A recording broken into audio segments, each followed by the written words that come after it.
All right, guys. Hey, good to see everybody. Welcome to another episode of Modern Church Leader. We're going to talk worship planning this week with my new bud, Pastor Jon Tyner, coming from Pensacola, Florida. So good to have you on the podcast today. It's great to be here. Yeah, we got all our tech issues sorted out. We solved all our problems ourselves. You got lunch and coffee. I just finished mine. I'm on the West Coast, so it's a little earlier for me. Oh, you just had breakfast. Totally. I got my coffee. I just finished eating. Yeah. Well, Jon, it's good to have you on, man. Thank you for doing this. We don't get to talk to a lot of worship pastors traditionally. We're trying to do more of it. So I'm pretty excited to have this conversation today. Yeah, me too. I'm excited to be on here. I was telling you earlier, I watched a little bit and I was like, oh no, I don't know anything about AI. And they talk about that a lot, it seems like. So it's because you kind of have to talk about it right now. Like, people are going to think you're weird if you don't talk about AI. But so we actually, it's a funny AI story. We have we're doing like this special emphasis leading up to Easter. Our church is going through this devotional thing that some of our guys put together, but it's called The King's Voice.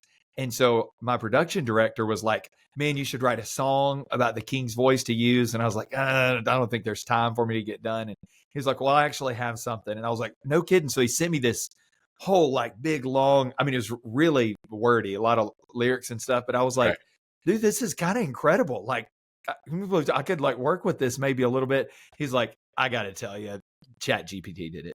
I was like, oh, man. He totally had me. I thought he had written this whole song. He's like, I spent the last 30 days of my morning devotionals writing a song. I've got it for you. Here it is. That's what I thought. I thought the Lord had spoken, but no. Yeah. Oh my gosh. AI is coming for us, man. It's coming everywhere. Maybe let's touch on that at the end. But you're a worship pastor for a pretty big church out there. You've been a worship pastor for a long time. So maybe just give us a little bit of your story. How'd you get into being a worship pastor? Yeah, I grew up, this is an unusual thing, but I grew up in Pensacola here in this church that I'm serving in now. And so I was always, really into music as a kid. I always tell people I had two passions. It was music and baseball. And, when I finally, as most of us do, come to the realization of my baseball career is not going anywhere. I decided music I had a little better shot there. And so I studied music, through high school. I took every musical opportunity I had, went to school, studied music in college. And I just really all along the way had this sense that God was calling me to ministry at the same time. And I didn't know just what that would look like. But over the years, I just developed a passion for the local church, and I wanted to see churches thrive in worship. And they're not to be, I grew up like I was coming through high school in the 90s, and we had the worship wars everybody was talking about, and I just thought, man, this is so stupid, and I don't think it has to be this way in churches. And so I just had a passion to see the church really be healthy, and that developed more and more. So I got out of school, and a church in Tennessee. I was serving in a church in Mississippi where I was in school, and a church in Tennessee, Bellevue Baptist in Memphis, called me on staff there, and I went on the music staff there. Adrian Rogers was the pastor at that time, and it was a humongous church and incredible education for me. I learned so much there. Worked there a few years. Then we moved to Knoxville, Tennessee. I was a worship pastor at a great church there for about 6 years. And then my pastor that I grew up with, he came here to Olive, my church, when I was 11 years old. And he called me and he said, hey, looking for a guy to come and lead this worship ministry here. Would you be interested in coming home? So we prayed about it, and really felt like God was calling us to come and serve him, to be honest with you. He had married me and my wife. I really was called to ministry under his leadership. And so I really felt like God was saying to me, hey, he even had told me that time, he said, I know I'm entering into the fourth quarter of my ministry life here. And so I really felt like God was saying to us, go home and serve him, make this the best part of his ministry, and love him and support him and go do it. So we did. We came back home, and it's been cool. We've got My in-laws are in this church. My mom is here. My brother's a deacon. It's been cool to be here with family and a part of all that. So yeah, that's pretty special, man. When you're around the fam and everything too. yeah, and helping them finish the fourth quarter strong. That's awesome. absolutely. Yeah. Yeah. How do you become? I mean, you gave a little bit of the story, but like, how does one become a worship pastor?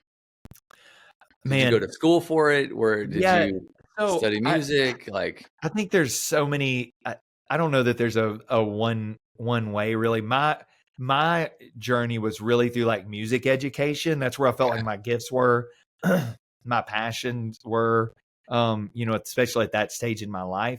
So I kind of was like, I'm just going to go sharpen my best tools, the best that I can, and see what kind of doors God opens up for me. And so I did a degree in music education, and then I did a master's degree in music, and at State University, and that's the route I went. And I just thought I'd take what I think the best thing that I have to offer and really hone my craft there.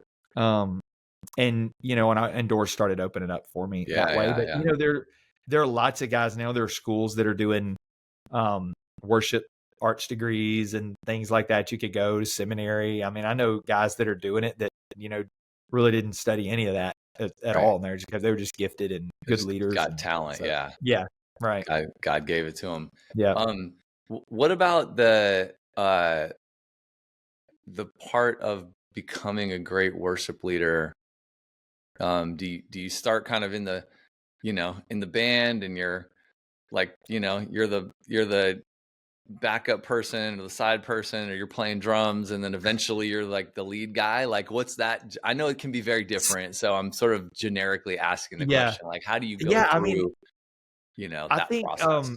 When I first led worship was here at this church, and I was in the youth group, and our youth pastor at that time, who ended up being a huge influence in my life, he just asked, I mean, I think he saw giftedness in me, and he just kind of fanned the flame. I was reading something recently about speaking prophetic words over people, and not in like a weird way, but just like when you see something, say, hey, I believe God could use this in your life, and I believe he has a future here for it. And he kind of did that for me, spoke into my life that way, and honestly just put me up in front of people and made me do it. And and that's kind of how it happened. I mean, I could play like a little bit of keyboard at that time. I was probably in like 8th or 9th grade, and so I got up and probably every Wednesday night for a year saying, Lord, prepare me to be a sanctuary. Like that. I probably knew like 1 or 2 songs. Yeah, and, totally. But that was what it was for me. And it was a guy that was willing to honestly probably let it be less than what it could be quality wise, for the sake of really giving a kid an opportunity to grow. And so I loved him for that. So, I mean, I think if anything, what it takes, like how you get there, I think more than anything, it probably takes somebody coming along that's going to give you a chance and give you room to grow in your giftedness. Right. Yeah, I love that. Well, I mean, I guess jumping over into the, the practical side of doing, like, you run or lead a pretty big, team. So talk about the, just give us the kind of overview so everyone has context for what's the worship ministry look like there. So our worship ministry is a pretty traditional model. I mean, my pastor's been here a long time. It's traditionally been like a big choir and orchestra church. We're in so many ways probably just exactly what people would think of as the Northwest Florida Southern Baptist big church, in a lot of ways. And so we've got this structure that's there and this kind of history that's there with the choir and orchestra. So we have that. We'll have on Wednesday nights in rehearsal, I'll usually have 120, 130 people in choir rehearsal. We'll have about 30 or so in the orchestra every week. We've got a band and a worship team that kind of come out of those groups that lead out down on the platform on Sundays. And so, on any given Sunday, we've got, I don't know, maybe 150 140, 150 people that are part of just the music portion of the team. Right. We've got a big production team that's also that's making broadcast happen and all the things. And so it's a big traditional model. I like to think we're forward thinking in the way we're approaching that and the way we're trying to use all of those things. But generally we kind of have let's give as many people an opportunity to participate and to be a part of leading in worship. And when you're a part of that leadership side of thing, you just have a little more of your heart invested in it. And so it gives people the opportunity to just give a little more of their heart, I think, and connect and build community and all those kinds of things. That's kind of our volunteer staff each week. And then we have our staff here, like on my team, we've got an instrumental music director that leads the band and the orchestra, and he oversees. We call it Music Studios at Olive. It's kind of a school of performing arts, and there are about 90 students that come through taking music lessons during the week, on different instruments and voice and things, and he heads that up. We have a director of Next Level Worship, not Next Level, of Next Gen Worship, on our team, and she leads students and children's worship teams and choirs, and she helps lead worship on Sunday a lot, puts together a lot of different things for us. We've got another campus that's on the west side of Pensacola, and so we've got a worship pastor for that, and he and I work really closely together planning, and it's a little smaller than our Pensacola campus is, and so the context is a little different, but we plan together and try to be in step with each other as far as the kinds of things we're doing. And and then we've got got a couple of administrative assistants that are a huge part of just keeping people on the scheduled right, making all the things happen to go into just getting all the stuff done. So just break it down real quick. It sounds like you have got the 150 or so people. Weekly. And of those, the 150 are mainly volunteers versus how many are like staff, like paid staff that are. Yeah, they're mostly volunteer. I mean, almost everybody's volunteered. And so we don't even, we don't pay any of the musicians except a couple people that are on staff that play or whatever. Sunday. So it's all just volunteer driven, church members just coming and doing it. So on one hand, that's beautiful, right? Like that's amazing, incredible that you've got 150 give or take people that are volunteering. It sounds like maybe there's 5 to 10 staff people somewhere around all of it, touching it in different ways. And then also I'm like, whoa, that is a lot of people to coordinate and schedule and practice and find replacements for and all the things. And you're doing it on repeat, right? Like at least every Sunday. And it sounds like you've got 2 different campuses, and maybe you've got a midweek service, and you got youth ministries going on. So there's multiple things happening throughout the week that involve all of those volunteers. How do you manage it all? Like what's the week? Maybe first start with like, give me the week in like what the week looks like. What's the week look like just at a high level? So in the office, in the office here, we have Monday morning every week. My team has a Monday morning staff meeting, and we just talk through the week and the coming weeks, what's going to happen. We'll just spend about an hour together just making sure everybody knows what we're doing and what direction we're headed in.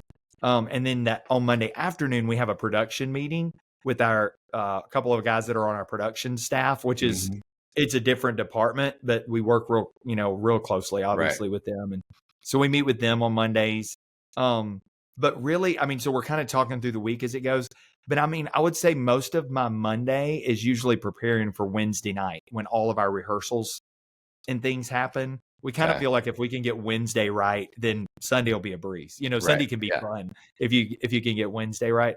And so we really spend a lot of Monday kind of planning those rehearsals, figuring out exactly what we're going to do, making sure the service is just what we want it to be. It's planned by Monday, always, but in case there's just little things that we need to take care of. So, but that's what that Monday really is about, is like making sure that everybody's on the same page. We're making our plans for Wednesday night. Everybody's ready for all of that. Tuesday it's kind of a general staff day. We have an all staff meeting every Tuesday morning. We have once a month a staff worship time that we'll lead, and so sometimes that comes up. I'm on the executive staff of the church, and so we have an executive staff meeting after those others. And so, a good part of my day is with just kind of administrative sort of meetings on Tuesdays, and then most of the afternoon I spend working on task lists that came out of those meetings that I was in all morning. And then Wednesday I'm kind of prepping. We do like a Wednesday morning run through of the music for Sunday. So we'll get our staff together that's musically like part of things and leading worship, and we'll sit down and go through like with all the click tracks, and we'll sing through and play through all the music, make sure the transitions are going to work okay, make sure all the clicks are right, all that. We kind of have a little rehearsal on Wednesday morning. And then Wednesday night we'll have all of our team here. And so choirs on Wednesday night at 6:00, orchestras at the same time at 6:00 in different places. Then our worship team and band come in after that, and we'll rehearse, and then we'll put it all together in the worship center. So we're going from like 6 until about 8:30 or 8:40 on Wednesday nights in rehearsals, just prepping for Sunday and other events that might be coming up. So, and that's that rehearsal at various, or at some point, all 150 people. Yeah, everybody would be here. Would be there. Right. That's when all the volunteers come in. Yeah. I mean, that's incredible. That's like, twice the size of most churches getting after it on Wednesday night, prepping. And you get them all there. I guess it's just, in your guys' case, it's like that's the standing thing. So everybody that's a part of it knows. It's not like you're not hunting everybody down per se, because it's kind of it's built in, it's part of the culture. And so people show up. It is. And like, I think for those volunteers, it's because it's a large church. It's, that like in the choir, that those people are really, that's their church family. They couldn't possibly know everybody, but like for a lot of them, that's the community that they belong to in the church. And so we try to make the Wednesdays, I mean, I think people come and join for like one of three reasons. I think some of the choir members we have, or orchestra members, are musicians. And so like this is an obvious musical outlet for them. They want to use that. They're not in marching band anymore or a high school choir or whatever. Very few of them singing like a community choir or something like that. So it's an opportunity for them to just come and sing or play and use that gift that we love when those people show up, because they're usually your really good musicians, know. And then I think you've got another group of people that are they don't have a lot of musical background. They may be just kind of okay singers, but they really have a passion for worship. And so it's a natural place for them to come and plug in. And then I think you've got people that are just looking for friends. They just want to connect with somebody, and it's a good place to do that. And so they just come and they find that sense of community there in the choir. So we try to be real intentional about scratching all of those itches on Wednesday night, so that everybody doesn't necessarily just feel like this, like they have to come out of compulsion or obligation or whatever, but they really want to be there because that need that they have, that they're, trying to fill, that we're going to provide an opportunity for that for them. So it's almost like the small group, but it's rather large, but it's like, it's like that. It's the smaller group, and that's their natural community. So totally makes sense. And those Wednesday night times, we try to make them fun and upbeat, and make it. Well, I want them to leave like, man, I'm glad I came tonight. I had someone tell me a long time ago, I used to be a little kind of a taskmaster, and in the rehearsals and things. And I had a volunteer tell me one time, she was so sweet. She set up a meeting with me actually, and she came into my office and we chit chatted a minute. She goes, "Well, I just need to tell you this. On Wednesdays, we've been working, and we've been going through all of our life, and there's so many things that weigh on us. And when we come to choir on Wednesday nights, we don't need to feel your stress. You're stressing us out. And I was like, oh man, that's a word. Like I really was, I think. But it kind of made me realize, oh, they have like there's a spiritual need there, or a need for community, or something that's what my focus needs to be on, more than just getting the work done. It's just, where are these people, and how can I help figure out where they are and help them move them along, Right. Yeah. They're like, don't stress us out more. Let us have some fun and enjoy exactly. this. Yeah. That's awesome though. Good feedback. Yeah. So how do you go about like managing all this stuff, right? You've got some built-in meetings that happen, but like how, and it sounds like you've got a couple of administrative assistant type folks, and then the staff, like, what's it look like to kind of manage and make sure that everything's being executed, so that you're not stressing the people out, but it's all happening. Yeah. Well, we use the first thing we do, we use a website called Planning Center Online that I would think if there are worship leaders listening, they probably, and you may know of it too. It's a great resource for us, and we schedule everybody on there. We have a choir rehearsal service that's just ongoing, and we update it every week with the songs that we're going to be doing, and they'll accept or decline, so we know who's coming each week. They can practice their music on there, listen to it throughout the week to get ready for rehearsals. And so that's a huge huge resource for us, with managing that many people. And our worship team, the like frontline singers that are a part of the service every week, it's an auditioned group, and so it's a little higher standard. We ask a little more time of them and things, so we're scheduling them every week, and they're kind of on a rotation as far as when they're singing out front. Okay. But that really helps us keep up with, they can block out their dates that they're going to be out of town or whatever, and so that's a huge resource for us there. But man, with all the things, it's still tough to keep up with everything that's, we want to know like who's going to be here to sing and to play and to get those things done. But on top of that, just trying to stay up with what's going on with people's lives can get tricky sometimes. And so we've done lots of different things with that. We've had like a leadership team that people like were responsible for a small group of people and just keeping up with them if they didn't see them for a couple of weeks, connecting with them and things like that. But always keeping up with what's going on with those people is the biggest challenge. Yeah. Do you break it up? I mean, you mentioned kind of breaking things up maybe into smaller groups. Do you have like service teams like on a Sunday that are on like a rotation of some sort?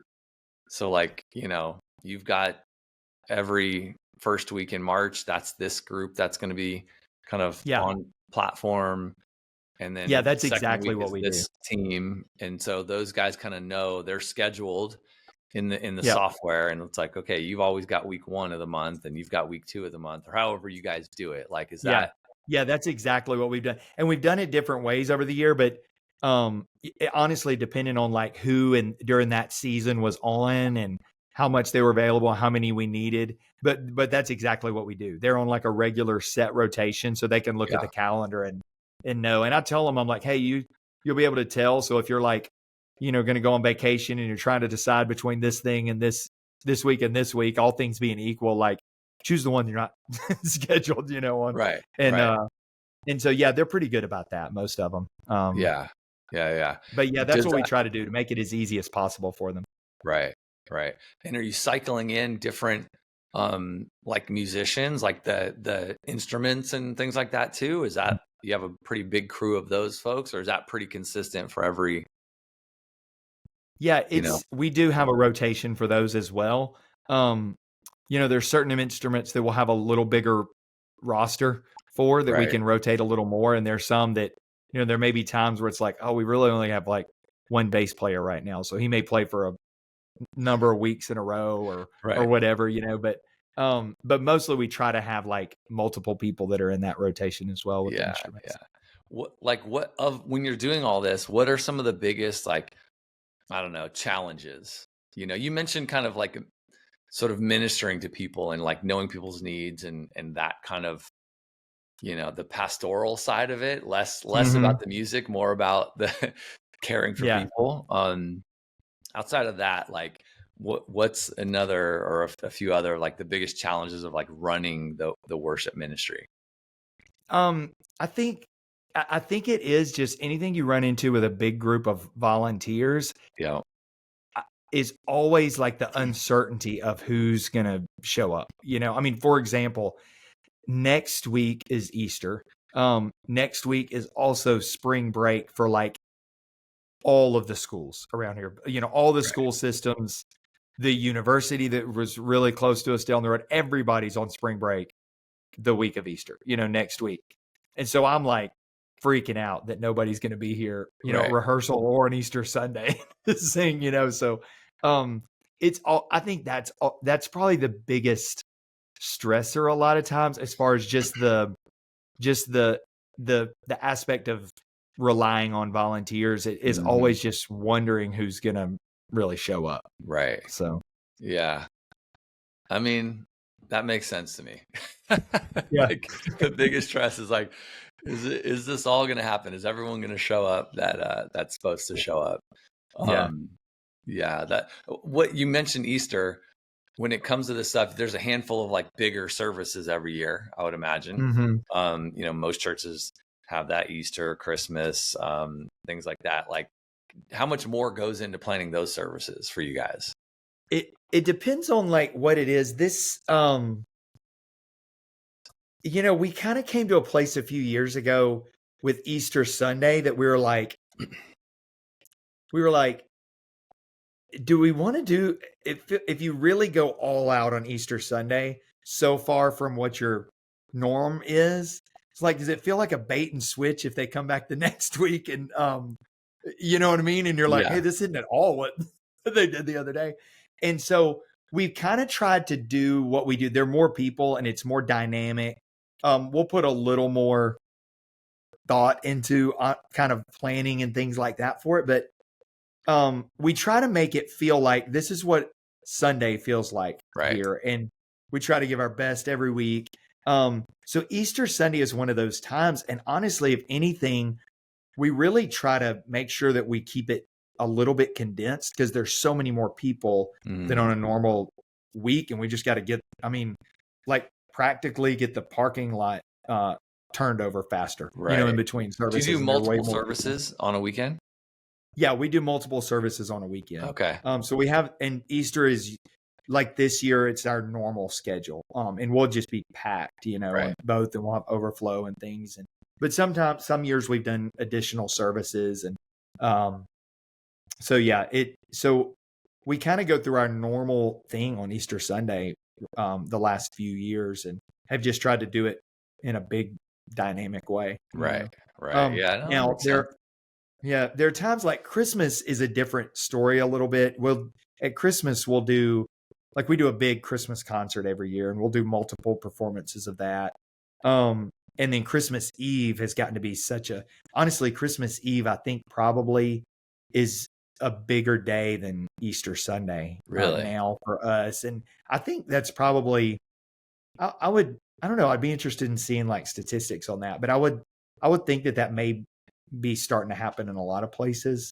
So we'll have on this campus, we'll have 3 services on Christmas Eve every year, and they'll all be like really full, well attended. And so, there are some days that are really big like that through the year. How do you go about doing when it going back to kind of the scheduling and management of this whole, thing, which is really big, multiple services? Do you, on a Sunday, if you're scheduled, are you doing all 2 or 3 services, or are you rotating different teams for every service? Yeah, we do the same people for all those services, just for the sake of like not having to do multiple rehearsals and sound checks and things like that. So cuts down. We'll try to use the logistics. Yeah. And then they'll have 2 or 3 weeks where they don't have to do that. And so it's a little easier. But yeah, we'll try to use the same crew, both in production and on the music side of it on the stage. So. Yeah. Totally makes sense. Okay, let me ask you a real geeky software question. Because you use some software to do all this kind of stuff, and you may not be the guy that's like in it all the time, day to day. So, answer this however you think. If there was something, or is there something that you've always wanted software to help you do as a worship pastor, managing this whole thing? Like, what's something you just haven't seen yet? And maybe we can weave in the AI stuff to this kind of part of the, ending here. But like, anything you've always been like, man, I wish there was something that helped me do this better. That's a good question. I mean, we use so many things now. Like on Sundays now, I mean, this is something I probably would have said 20 years ago, but we have it now. But like, now we run Ableton on Sundays and our click tracks are there, but we also can use tracks for like whatever we want. So if we were to be missing a bass player on a Sunday or whatever, we can just drop bass tracks in to play along and fill that gap. Thankfully we hadn't had to do that we did actually not too long ago. It was on a special thing, but like very last minute, the guy that was playing drums for us, this wasn't on a Sunday, it was actually a Saturday morning thing, but his son had to go to the emergency room. He couldn't get here. None of our other guys were available.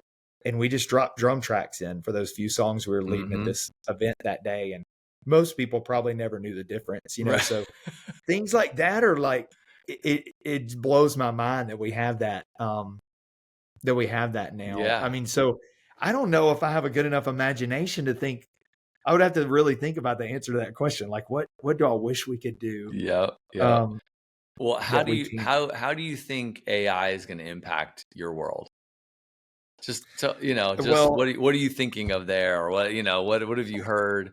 You got people writing songs with AI already. Yeah, I was going to say the first thing I've thought about with AI has been songwriting, and I mean, and even if they're not great, I really think, and they probably already are, honestly, like I really think a lot of people are going to use that to at least get them started when they're struggling with, everybody that writes, anybody that's creative, you run into just writer's block and things. And I could definitely see, I'm sure that's happening a lot already. Yeah, I mean, even on like the preaching side, I know sermon writing, research, all those kinds of things, it's already becoming a thing, Totally. And I know I've heard people talk about hearing messages or podcasts or listen to different things, and they didn't know it was like AI doing the whole thing, and they thought it was a person or whatever. It's like, it's scary. Like with voice and all of that. I mean, I was talking to a pastor yesterday, and he's working on. They have a pretty international ministry, and so he's working on.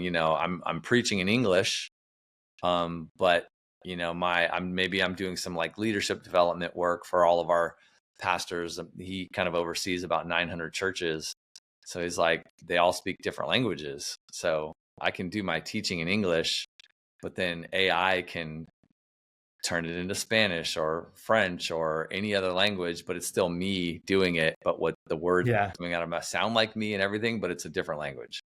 Yeah, that's wild. We just hosted a worship conference for an organization called Next Level Worship, and they have a very international base. And so we were just the kind of the location. It was a simulcast conference, and we had groups from 20 different countries that were there. They were like watching virtually, and a part of the conference.